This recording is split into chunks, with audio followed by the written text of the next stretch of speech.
এভাবে বিলাপ করতে করতে বারবার মূর্ছা যাচ্ছেন কিশোর গ্যাংয়ের ছুরিকাঘাতে খুন হওয়া আজিমের মা।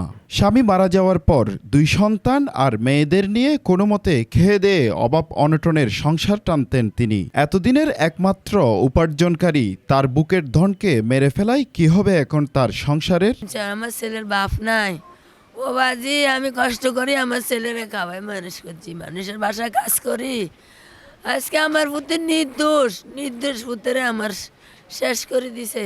গতকাল রাত 9:30টার দিকে চট্টগ্রামের আগ্রাবাদ চৌমুহনী কর্ণফুলী মার্কেটের পিছনে বরফকল এলাকায় কিশোর গ্যাংয়ের ছুরিকাঘাতে খুন হন 18 বছর বয়সী মোহাম্মদ নুরুল আজিম। আর বন্ধুর মাঝে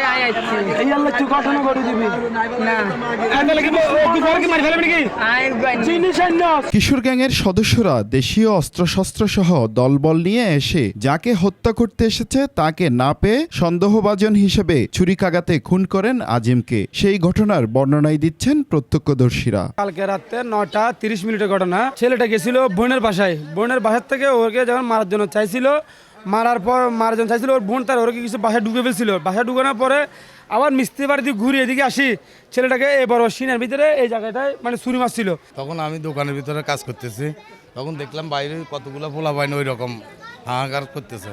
তখন আমি আবার দোকানে চলে গেছি, যাওয়ার পরে একজনে কয় ধর মারল, ছুরি ঢুকে দিছে ছেলেটারে। বিলাপ করে কাঁদতে কাঁদতে আজিমের মা এবং বোন বলেন কোনো দোষ ছাড়াই তাকে হত্যা করা হয়েছে। আজকে আমার পুত্র নির্দোষ পুত্রে আমার শেষ করে দিছে। ওর বাবা নাই, আজকে 10 বছর। 10 বছর আমার ছেলের বাপ মারা গেছে।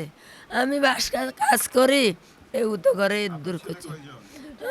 এখানে আসছে আর এখানে মারি দিবার পরও কেউ ধরতে পারি নাই, একজনকে আটক করছি। ঘটনার পরপর অভিযান চালিয়ে ছুরিকাঘাতকারী তরুণ সহ 3 জনকে আটক করে এবং হত্যাকাণ্ডে ব্যবহৃত ছুরি জব্দ করেছে পুলিশ। ছুরিকাঘাতকারীদের ব্যাপারে আইনি প্রক্রিয়া চলছে বলে জানান ডবলমুরিং থানার ভারপ্রাপ্ত কর্মকর্তা ফজলুল কাদের পাটোয়ারি। ঘটনা স্পেসিফিক এখন তো জানা যায় না সুনির্দিষ্টভাবে কি জন্য।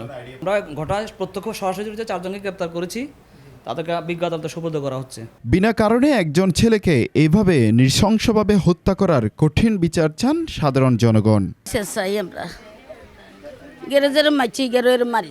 বিচার চাই, তার ফাঁসি চাই, তারা আবার যার ফাঁসি দেয়, আর কিছু না। আমরা কিচ্ছু চাই না, আপনারা একটা বিচার করেন, এতটুকু চাই, আর কিচ্ছু চাই না, অনুরোধ শুধু এতটুকু। যারা এই ধরনের কাজকর্ম করবো এদের বিচার চাই। এটা বিচার চাচ্ছি, হয়তো তাকে ফাঁসি হোক। সঠিক নির্দেশনার অভাবে একটি দল গঠন করে নানান অসামাজিক কর্মকাণ্ডে যুক্ত হচ্ছে কিশোররা। এদের অত্যাচার নির্যাতনে বিষিয়ে উঠছে সমাজ। সকলের দাবি এসব কিশোর গ্যাংয়ের সদস্যদের আইনের আওতায় এনে কঠিন শাস্তির ব্যবস্থা করা হোক। হোসাইন আব্বাস, বাংলাধারা, চট্টগ্রাম।